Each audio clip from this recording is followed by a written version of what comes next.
Part 4. You will hear a lecture about passion fruit production in Indonesia. Listen carefully and answer questions 31 to 40.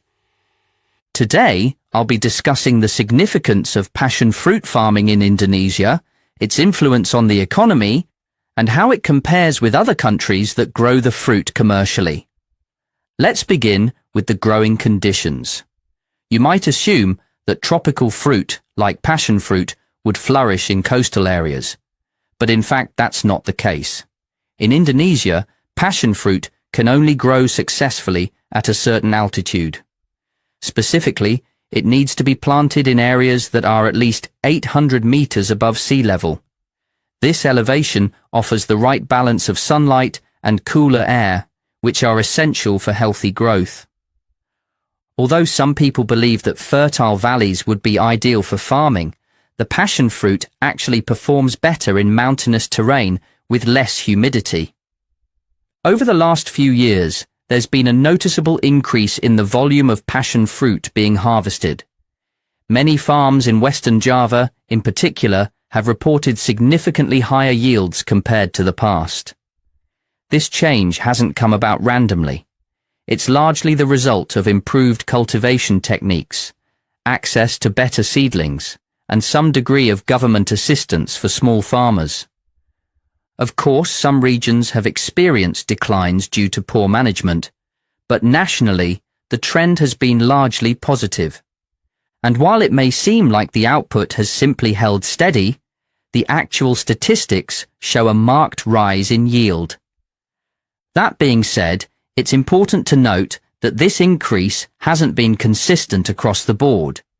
In some areas, the weather has had a negative impact on production. Passion fruit is quite delicate and doesn't respond well to sudden shifts in climate.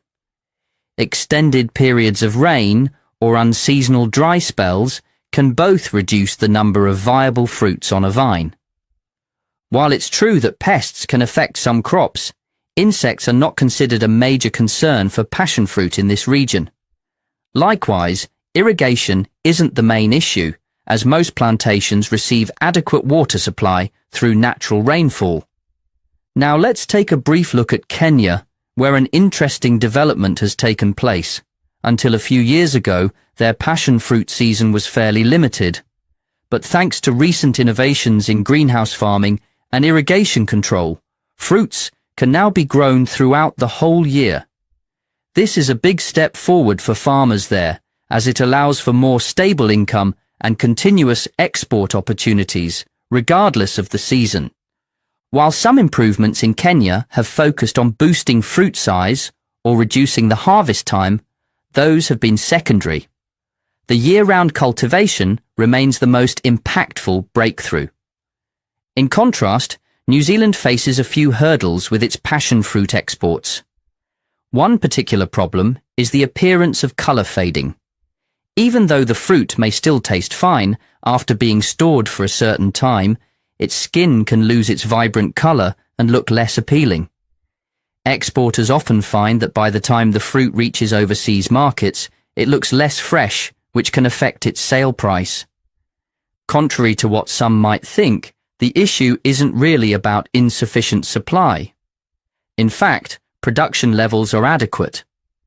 And while delays in transportation can cause issues for some fresh goods, that's not the main reason for consumer dissatisfaction here. Now, moving on to consumer preferences. In Western countries like Germany and the UK, passion fruit is becoming increasingly popular. One of the main reasons for this is that it is additive-free. In other words, the fruit doesn't need artificial colorings or preservatives to stay fresh or taste good. This natural quality appeals to health-conscious consumers who prefer cleaner labels and fewer chemicals in their food. Some buyers may also be drawn to its sweetness or its relatively large size, but those characteristics are more secondary. The absence of chemical additives is what really sets it apart in the market. Despite this rising demand, Indonesian exporters have sometimes faced shortages. In recent years, one major issue has been unstable price levels. prices tend to fluctuate frequently, making it hard for farmers to plan their planting seasons with confidence.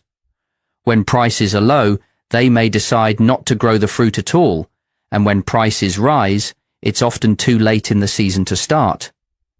It's not due to young trees either, as most plantations are well established and mature. And labour availability, while important, hasn't posed a major problem in these regions. Another country we should revisit is New Zealand. When we compare their situation to Kenya, we find a different limitation. While Kenya can cultivate year-round, New Zealand's growing season is much more restricted. In fact, the plant period is short, only running from February through to July. This gives farmers a narrow window for harvesting, which limits the amount they can produce in a single year. Although some have pointed to a lack of equipment as a challenge, or even poor soil condition in certain areas, these are not the main barriers in this case. Despite these challenges, passion fruit farming continues to bring value to many economies. In Indonesia, while some of the harvest is sold in local markets, it's estimated that over 95% of the produce is exported, particularly to regions like South America, where it's used in juices, desserts, and even cosmetics. Finally, let's consider the socio-economic effects of this industry. Because passion fruit farming is relatively labour-intensive, it can provide jobs for a sizable workforce, particularly in rural communities where employment opportunities are often limited. And aside from creating work, the expansion of the industry can improve the use of land. Many of the highland regions where passion fruit is grown were previously underdeveloped or used inefficiently. Now, they're being turned into productive agricultural zones, boosting both local income and national exports.